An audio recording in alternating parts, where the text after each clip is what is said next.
तो राजस्थान की सबसे बड़ी भर्ती परीक्षाओं में से एक खत्म हो चुकी है। लाखों कैंडिडेट्स ने ये एग्जाम दिया और अब सबके मन में बस एक ही सवाल है, आगे क्या होगा। तो चलिए आज इस पूरी प्रक्रिया के हर जरूरी पड़ाव को एक एक करके समझते हैं। सबसे पहले ये देखते हैं कि ये मौका कितना बड़ा है। ये भर्ती अभियान कुल 53,749 पदों को भरने के लिए है। मतलब ये राज्य के सबसे बड़े रिक्रूटमेंट ड्राइव्स में से एक है। लेकिन इन पदों के लिए मुकाबला कितना तगड़ा है, और इन पदों के लिए जानते हैं कितने लोग एग्जाम में बैठे? 21 लाख से भी ज्यादा कैंडिडेट्स। ये नंबर ही अपने आप में बताता है कि इस भर्ती का स्केल कितना बड़ा है और लोगों की उम्मीदें इससे कितनी जुड़ी हुई हैं। जब हम इन दोनों आंकड़ों को एक साथ रखकर देखते हैं ना, तो कंपटीशन की असली तस्वीर सामने आती है। हर एक पोस्ट के लिए लगभग 39 उम्मीदवार लाइन में हैं, और यही वजह है कि आगे के जो स्टेप्स हैं वो इतने ज़्यादा ज़रूरी हो जाते हैं।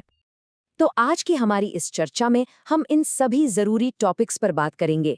भर्ती के स्केल से शुरू करके स्कोर कैसे कैलकुलेट करना है, कट ऑफ की पहेली को समझेंगे, फिर रिजल्ट से मेरिट लिस्ट तक का सफ़र, और आखिर में डॉक्यूमेंट वेरिफिकेशन। हर स्टेप को बिल्कुल साफ साफ समझेंगे। तो सबसे पहले उस सवाल पर आते हैं जो इस वक्त हर कैंडिडेट के दिमाग में घूम रहा है, मेरा पेपर कैसा हुआ? अपनी परफॉर्मेंस को जांचने का जो पहला ऑफिशियल टूल होगा वो है आंसर की, और ये सितंबर 2025 के आखिर तक जारी होने की उम्मीद है। जैसे ही आंसर की रिलीज हो, इन सिंपल स्टेप्स को फॉलो करके कोई भी कैंडिडेट अपने अंदाजन स्कोर का पता लगा सकता है। ये रिजल्ट आने से पहले ही अपनी पोजीशन समझने का एक बहुत अच्छा तरीका है। अब जरा मार्किंग स्कीम को समझ लेते हैं। हर सही जवाब के लिए 1 नंबर मिलेगा, ये तो ठीक है, लेकिन ध्यान देने वाली बात यह है कि हर गलत जवाब के लिए 1/3 यानी 1/3 नंबर काटा भी जाएगा, और ये नेगेटिव मार्किंग फाइनल स्कोर में बहुत बड़ा रोल प्ले करती है। चलिए अब उस टॉपिक पर आते हैं जिसका सबको सबसे ज्यादा इंतजार रहता है और जिस पर सबसे ज्यादा चर्चा होती है, कट ऑफ। आइए इस पहेली को सुलझाते हैं। तो ये कट ऑफ आखिर है क्या चीज जिसके बारे में हर कोई बात कर रहा है? इसे समझना बहुत जरूरी है।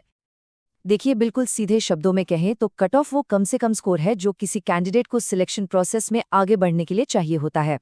अगर किसी का स्कोर कट ऑफ के बराबर या उससे ज्यादा है तो वो अगले राउंड के लिए क्वालिफाई कर जाता है। तो सबसे जरूरी बात यह है कि कट ऑफ कोई फिक्स्ड नंबर नहीं होता।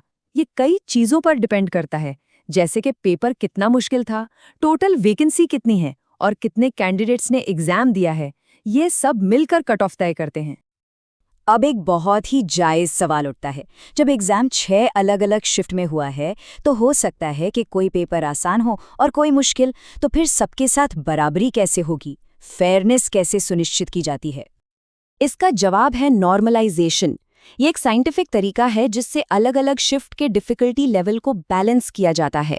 इसका मकसद बस ये है कि हर कैंडिडेट का मूल्यांकन एक ही पैमाने पर हो, भले ही उसका पेपर किसी भी शिफ्ट में क्यों न हुआ हो। अलग अलग एक्सपर्ट्स के एनालिसिस के आधार पर ये एक अंदाजन कट ऑफ रेंज है, लेकिन ये याद रखना बहुत ज़रूरी है कि ये सिर्फ अनुमान हैं, प्रिडिक्शंस हैं। असली और ऑफिशियल कट ऑफ तो रिजल्ट के साथ ही आएगी। तो अब कट ऑफ से आगे बढ़ते हैं और देखते हैं कि रिक्रूटमेंट प्रोसेस के अगले पड़ाव क्या हैं। ये आने वाले कुछ महीनों का एक अंदाजन टाइमलाइन है, आंसर की से लेकर रिजल्ट और फिर डॉक्यूमेंट वेरिफिकेशन तक। इससे कैंडिडेट्स को आगे का एक साफ रास्ता दिखता है। रिजल्ट आने के बाद बोर्ड एक मेरिट लिस्ट जारी करता है। ये असल में कैंडिडेट्स की फाइनल रैंकिंग लिस्ट होती है, जो नॉर्मलाइज्ड स्कोर के आधार पर बनती है। और हाँ, हर कैटेगरी के लिए ये लिस्ट अलग अलग तैयार की जाती है। मेरिट लिस्ट में नाम आने के बाद फाइनल अपॉइंटमेंट से ठीक पहले जो आखिरी पड़ाव है वो है डॉक्यूमेंट वेरिफिकेशन का। इस स्टेज के लिए पहले से तैयारी करना बहुत ज़्यादा ज़रूरी है।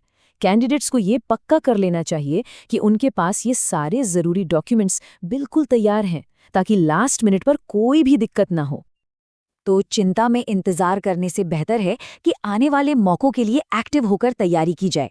ये मैसेज यही कहता है कि आगे बढ़ो और अपने अगले लक्ष्य पर फोकस करो। और आखिर में सारी बात इसी एक सवाल पर आ जाती है। रिजल्ट्स तो आ ही रहे हैं, लेकिन बड़ा सवाल ये है कि क्या कैंडिडेट अगले पड़ाव के लिए, अगले चैलेंज के लिए पूरी तरह से तैयार है?